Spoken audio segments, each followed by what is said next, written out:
Hi, Lucas Gilkey with Hometown Hero here. As many of you may have heard, on Friday, the Texas Department of State Health Services put a note on its website regarding Delta 8 under their consumable hemp products frequently asked questions page. I will address that along with our plan of action to protect the cannabis industry within Texas shortly.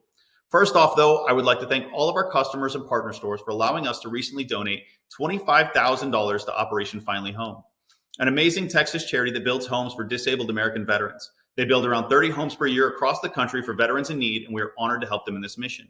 Now on to Texas cannabis. In February 2021, a poll was done with the University of Texas and the Texas Tribune regarding the legalization of cannabis in Texas.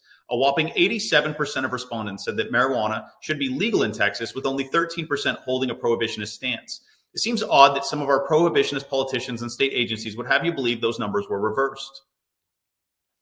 On Friday, October 15th, the Texas Department of State Health Services put a note regarding Delta 8 on their website and subsequently tried to subvert the will of the people of Texas and create their own rules. Now, some of you may remember DSHS did this with smokable hemp last year. They interpreted HB 1325, the bill that legalized hemp in Texas, and created their own rules from it, stating that smokable hemp products were illegal in Texas, and they were subsequently sued.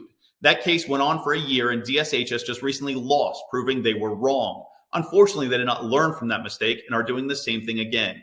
Our legal team has been working around the clock since Friday to file a temporary restraining order against Texas. Now, I need to be clear. We love Texas. We are just choosing to fight for the will of the people in regards to cannabis in Texas, and we are hoping our pro-cannabis allies in Texas understand that and choose to fight with us. We believe the court will side with our arguments, as it is clear the prohibitionist DSHS used deceit with hidden documents that are required to be public to try and attack us, since they could not beat us in the last legislative session. They're using backhanded ways to create legislation and go against the will of the people. Many of you remember that in the last legislative session, there were multiple efforts by Senator Perry and DSHS to make Delta 8 illegal. All of those efforts failed, and in retaliation, we were referenced by Senator Perry as being no different than a drug cartel. We argue that we have done nothing illegal and simply want to see the will of the people of Texas come to fruition in regards to cannabis. We fully understand that in a post-pandemic world, thousands of stores and tens of thousands of families in Texas rely on hemp-derived cannabis products.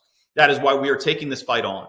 We support you, and we are in this together. I'm committing $100,000 to this fight to get it started immediately. We are hoping to have a judgment on our temporary restraining order within 24 hours, and once this is granted, the DSHS created rule will have no implications until a future date.